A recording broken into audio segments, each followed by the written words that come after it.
Sir आपका थोड़ा सा परिचय दीजिए।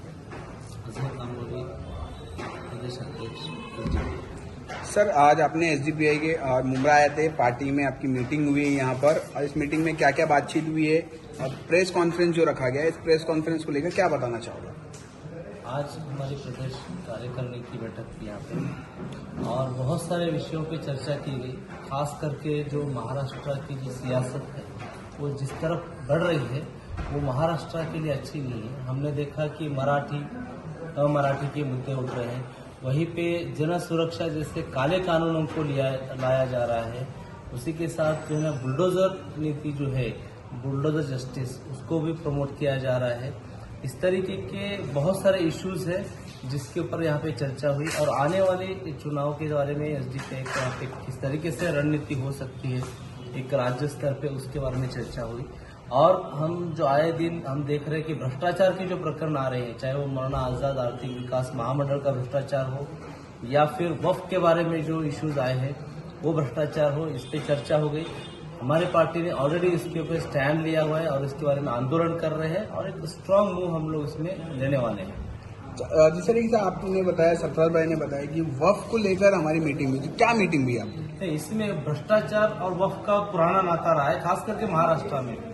एक तरफ जब पर्सनल लॉ बोर्ड के साथ में मिलकर मुल्क के सारे मुसलमान वक्फ के प्रॉपर्टी को बचाने के लिए, ये जो वक्फ के लिए जो काला कानून लेकर आए हैं, वक्फ अमेंडमेंट बिल या वक्फ अमेंडमेंट एक्ट जो लेकर आए हैं, उसके विरोध में पूरे मुसलमान रास्ते पे हैं और फेजेस वाइज आंदोलन कर रहे हैं कि वक्फ की प्रॉपर्टी को बचाया जाए। वहीं पे वक्फ के जो चेयरमैन है और जो सीईओ है जुनैद सैयद और चेयरमैन समीर काजी, ये लोग मिलके, आपने देखा होगा कि पुणे और मुंबई हाईवे के ऊपर एक जमीन जो है जिसकी कीमत आज के तारीख में 1200 करोड़ है, वो जमीन 9.5 करोड़ में बेचने के लिए उन लोगों ने सहमति दी।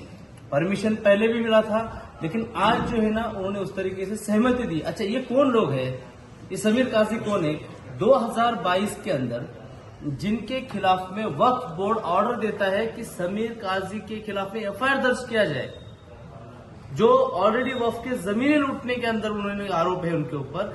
ये बंदा वक्फ में मेंबर बन के जाता है, बोर्ड का मेंबर बनता है, ना सिर्फ मेंबर, इनकी लॉबी देखिए करप्ट लोग कितनी कि वो चेयरमैन बन के आते हैं। ये हैरत की बात है। ये वक्फ कोई मालक नहीं है और जो जमीन है वो देवस्थान की जमीन है, इनाम फ्री की जमीन आती है जिसको आप खलसा नहीं कर सकते। वक्फ ने अपने पावर के आगे जाके वो जमीन की जो कैटेगरी है उसको तक चेंज किया ताकि वो बेच सके।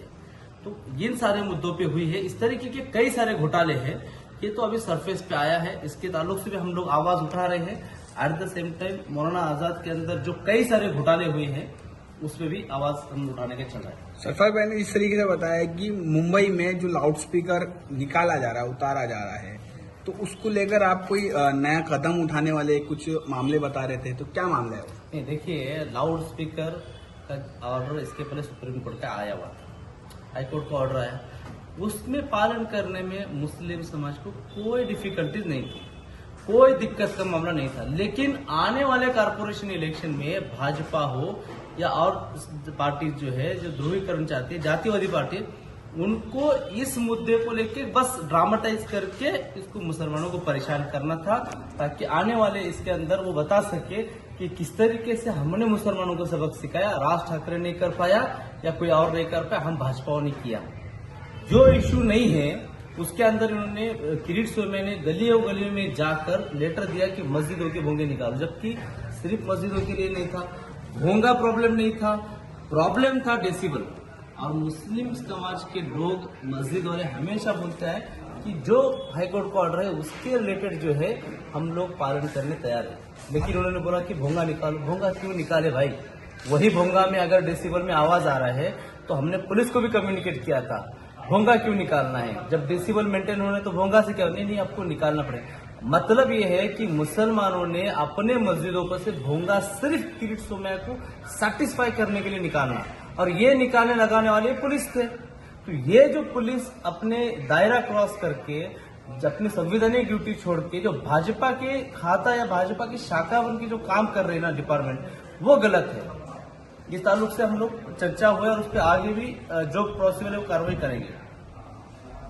ये जो आपने भोंगे की बात कही है, इसको लेकर आप और आपकी पार्टी किस तरह से न्यायालय और कोर्ट में जाकर इसके ऊपर मांग उठाएंगे और सवाल खड़ा करेंगे? देखिए, इसमें न्यायालय में जाने की जरूरत ही नहीं है। ऑर्डर है वो होना चाहिए। प्रॉब्लम यहाँ है कि पुलिस ये बोलती है कि डेसिबल हम छोड़ो, हम बोलते हैं वो भोंगा निकालो। भोंगा निकालो डिमांड किसकी है? किरीट सोमैया के। तो क्या पुलिस जो है किरीट सोमैया भाजपा को सेटिस्फाई करने के लिए काम कर रही है या न्यायालय के ऑर्डर के लिए काम कर रही है? सवाल यहाँ बनता है।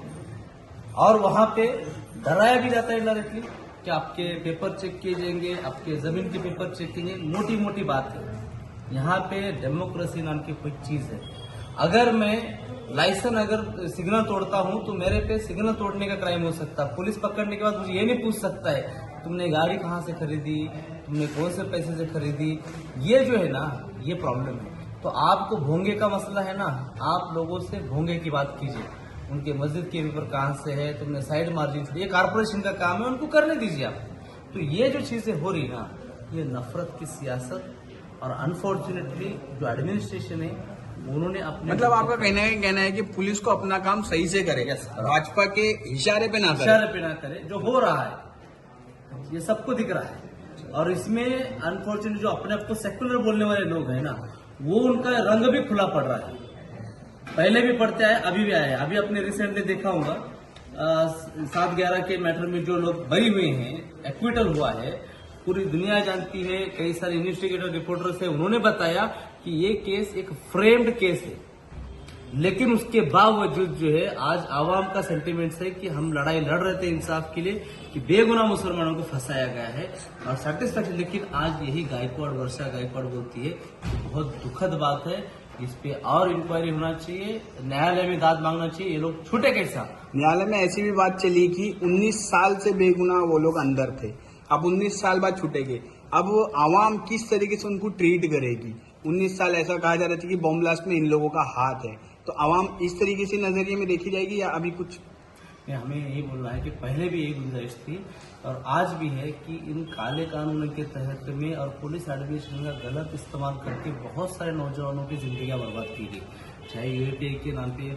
और मीडिया ट्रायल हमने देखे हैं किस तरीके से अगर कोई भी ये होता है तो शुरुआत में आतंकवादी इस तरीके से, उस वक्त में भी जो है ना एक समाज, एक संवेदनशील समाज जो होता है, एक सेंसिटिव समाज जो होता है ना, उसने कम से कम फैमिली जो सफर किए ना उनके साथ रुकना था।